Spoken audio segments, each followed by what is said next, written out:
독자님들, 가족이나 가까운 이의 사소한 실수에도 툭 하면 짜증이 치밀어 오르는 순간이 많으신가요?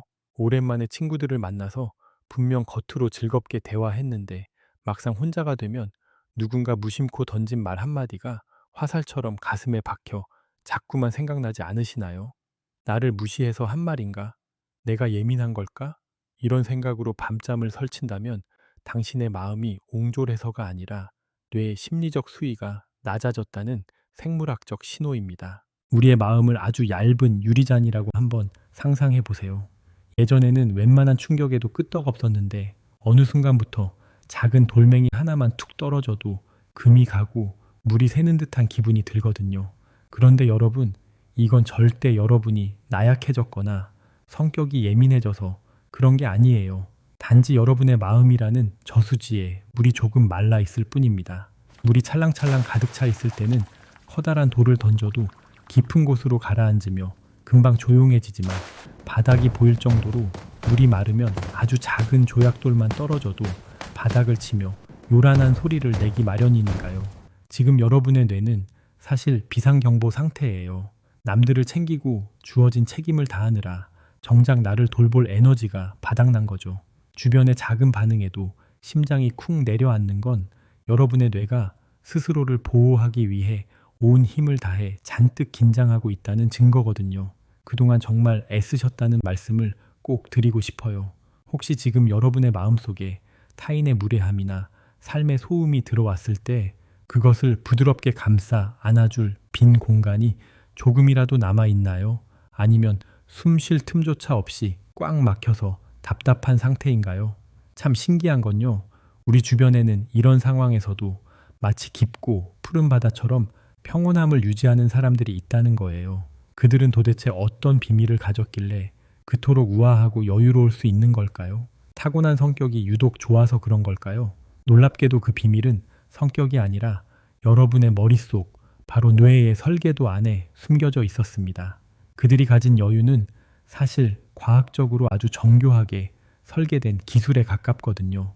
그 신비로운 뇌의 비밀을 알게 되면 여러분도 내일부터는 완전히 다른 공기를 마시게 될 거예요. 도대체 그들의 뇌 속에서는 어떤 일이 벌어지고 있는지 지금 바로 알아보겠습니다. 그동안 자꾸만 예민해지는 스스로를 보면서 내가 왜 이렇게 옹졸해졌을까 하고 자책하며 밤을 지새우진 않으셨나요? 사실 그건 여러분의 마음이 못나서 그런 게 아니에요. 단지 여러분의 뇌가 너무 오랫동안 비상 모드로 작동했기 때문이거든요. 우리가 나이가 들면서 부모님을 부양하고 자녀들의 뒷바라지를 하고 또 사회적인 책임을 다하다 보면 뇌도 마치 오래된 자동차처럼 부품이 마모되기 마련입니다. 오늘 저는 여러분께 아주 중요한 과학적 진실 하나를 들려드리려고 해요. 여러분의 정서적 여유가 사라진 건 성격 탓이 아니라 우리 뇌의 충격 흡수 장치가 조금 낡았기 때문이라는 사실을요. 우리 뇌는 감정을 담당하는 편도체라는 아주 예민한 아이가 살고 있어요. 이 아이는 외부에서 조금만 기분 나쁜 자극이 오면 0.1 초만의 비상이야 라고 소리를 지르죠. 이때 이성적인 판단을 하는 전전두엽이라는 기수가 고삐를 딱 잡고 괜찮아, 그럴 수 있어 하고 진정시켜줘야 하거든요. 이걸 뇌과학에서는 하향식 조절이라고 불러요. 그런데 우리가 너무 지치고 힘들면 이 기수의 손에 힘이 빠져버려요. 그러면 말은 날뛰고 기수는 질질 끌려가는 상황이 벌어지는 거죠. 이게 바로 우리가 작은 말 한마디에 욱하고 뒤돌아서서 후회하게 되는 진짜 이유랍니다. 여러분의 잘못이 아니라 단지 뇌의 제동 장치가 잠시 성능이 떨어진 것뿐이에요. 여기서 아주 흥미로운 심리학 실험 하나를 소개해 드릴게요. 바바라 프레드릭슨이라는 교수님이 진행한 확장 및 구득 이론 실험인데요. 사람들에게 기쁘거나 평온한 영상을 보여준 그룹과 반대로 공포나 분노를 느끼게 한 그룹을 비교해 봤어요. 결과가 어땠을까요? 평온함을 느낀 사람들은 평소보다 훨씬 창의적이고 넓은 시야를 갖게 되었지만 분노를 느낀 사람들은 당장 눈앞의 문제만 해결하려는 아주 좁은 시야를 갖게 되었죠. 정서적 여유라는 건 단순히 착한 상태가 아니에요. 우리 뇌가 사용할 수 있는 에너지를 최고치로 끌어올려 남들이 보지 못하는 넓은 세상을 볼 수 있게 된 상태를 말합니다.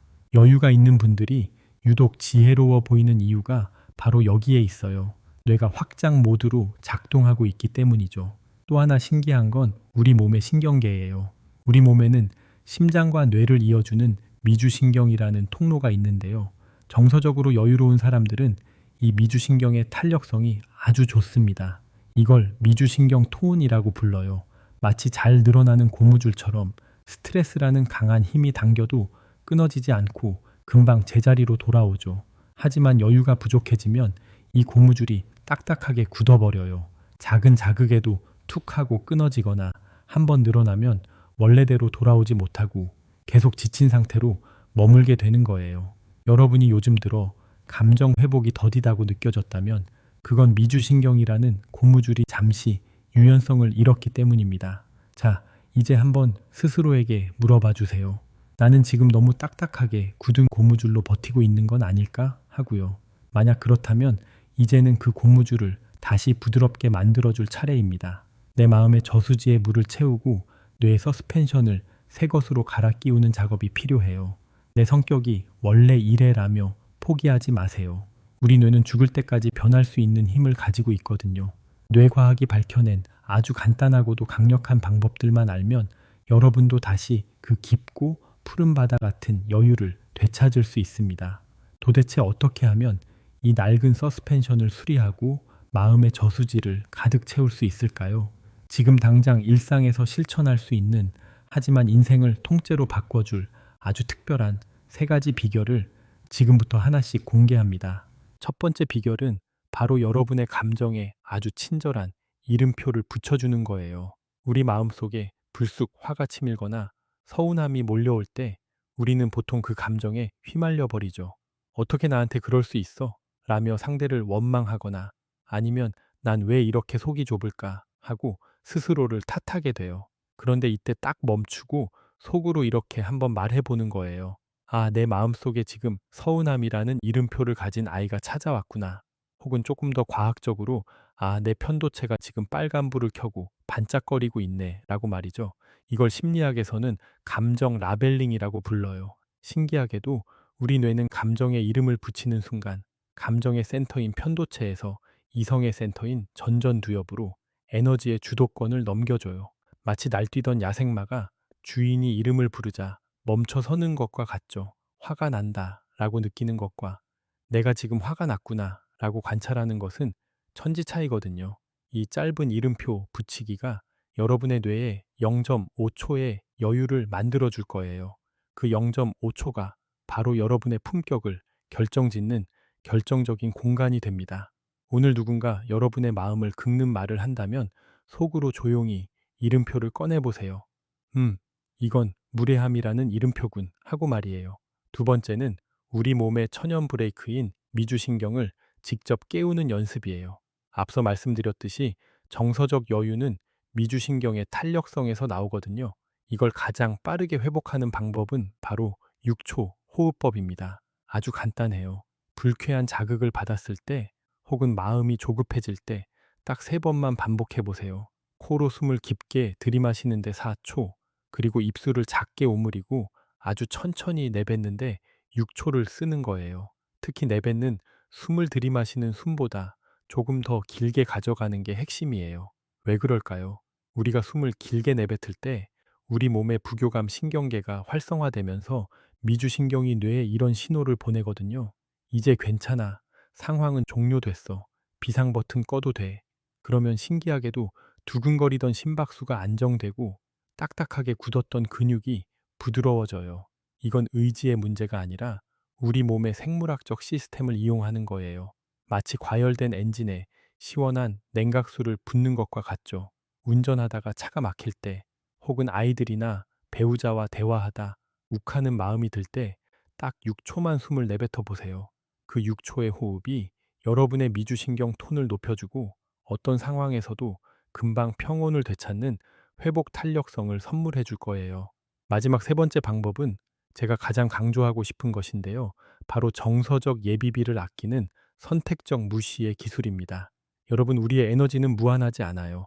특히 에너지를 어디에 쓸지 결정하는 선택과 집중이 우리 같은 사람에게는 무엇보다 중요하거든요. 돈을 쓸 때, 가계부를 쓰듯이 우리 감정에도 가계부가 필요해요. 길거리에서 마주친 무례한 사람, 인터넷상의 근거 없는 비난, 혹은 나를 소모하게 만드는 불편한 관계들까지 이 모든 것에 일일이 반응하고 화를 내는 건 내 소중한 정서적 예비비를 길바닥에 뿌리는 것과 다름없어요. 여유로운 사람들은 결코 차가운 사람들이 아니에요. 그들은 단지 자신의 에너지를 어디에 써야 할지 너무나 잘 아는 지혜로운 투자자들인 거죠. 이건 내 에너지를 쓸 가치가 없는 일이야 라고 선언하고 의도적으로 모른 척 해보세요. 그럴 수 있지. 그건 그 사람 사정이고 라며 가볍게 넘겨버리는 거예요. 이렇게 아낀 에너지는 나중에 정말 소중한 사람들, 그리고 나 자신의 행복을 위해 사용될 정서적 자산이 됩니다. 여러분의 저수지에 물을 채우는 가장 빠른 방법은 밑 빠진 독처럼 새어나가는 감정 소모를 막는 것임을 꼭 기억해 주세요. 자, 이 세 가지 방법들 생각보다 어렵지 않죠? 이름표 붙이기, 6초 호흡하기, 그리고 소중한 내 에너지를 아껴주기. 이 사소한 행동들이 반복될 때 여러분의 뇌는 조금씩 더 단단해지고 여러분의 눈빛에는 깊은 바다 같은 여유가 깃들게 될 거예요. 그런데 여러분, 여기서 한 가지 더 생각해 볼 점이 있어요. 우리가 이렇게 긴 이야기를 나누며 뇌 과학을 공부하고 호흡법을 연습한 진짜 이유가 무엇일까요? 단순히 화를 덜 내는 사람이 되기 위해서일까요? 아니면 남들에게 좀 더 품격 있게 보이고 싶어서일까요? 사실 그 밑바닥에는 훨씬 더 따뜻하고 근본적인 진실이 숨어 있습니다. 바로 당신이라는 존재가 그 어떤 상황에서도 파괴되지 않는 평온할 권리를 가진 소중한 사람이기 때문이에요. 그동안 여러분은 참 바쁘게 달려오셨잖아요. 누군가의 부모로, 자식으로, 또 사회의 든든한 버팀목으로 살면서 내 마음의 저수지가 말라가는 줄도 모르고 남들에게 물을 떠주기 바쁘셨죠. 그러다 보니 어느새 작은 자극에도 날선 반응이 튀어나오고 집에 돌아와 후회하며 스스로를 미워하기도 하셨을 거예요. 하지만 이제는 꼭 기억해 주세요. 그때 여러분이 예민했던 건 마음이 옹졸해서가 아니라 단지 너무 지쳐서 뇌의 완충 장치가 잠시 멈췄던 것 뿐이라는 사실을요. 내가 왜 그랬을까라는 자책은 이제 그만 내려놓으셔도 됩니다. 당신은 그저 최선을 다해 살아왔을 뿐이니까요. 정서적 여유를 갖는다는 건 내 마음속에 아주 따뜻하고 안락한 작은 방 하나를 마련하는 것과 같습니다. 세상이 아무리 소란스럽고 무례한 말들이 폭풍처럼 몰아쳐도 내가 언제든 들어가 쉴 수 있는 단단한 공간 말이에요. 전전두엽의 근력을 키우고 미주신경을 돌보는 이 모든 과정은 결국 그 방의 벽을 튼튼하게 세우고 안락한 조명을 켜는 일입니다. 내가 먼저 그 방에서 평온하게 쉴 수 있을 때 비로소 사랑하는 이들에게도 여기 와서 잠시 쉬어가라고 말할 수 있는 진짜 어른의 품격이 나오거든요. 그건 희생이 아니라 내 안의 풍요로움을 나누는 우아한 선물이 됩니다. 여러분, 오늘 하루도 정말 고생 많으셨습니다. 이제는 타인의 시선이나 평가라는 파도에 휩쓸리지 마세요. 여러분의 뇌는 오늘 나눈 이야기들을 통해 이미 조금씩 변하기 시작했습니다. 내일부터는 누군가 무례하게 굴어도 속으로 웃으며 넘길 수 있는 여유가 생길 거예요. 저 사람의 뇌도 지금 비상 상태구나 하고 안쓰럽게 바라볼 수 있는 지혜가 생길 겁니다. 그게 바로 우리가 그토록 갈망하던 인생의 품격이자 진짜 행복 아닐까요? 저는 여러분이 남은 생을 타인의 그림자가 아닌 오롯이 자신의 평온함으로 채워가시길 진심으로 응원합니다.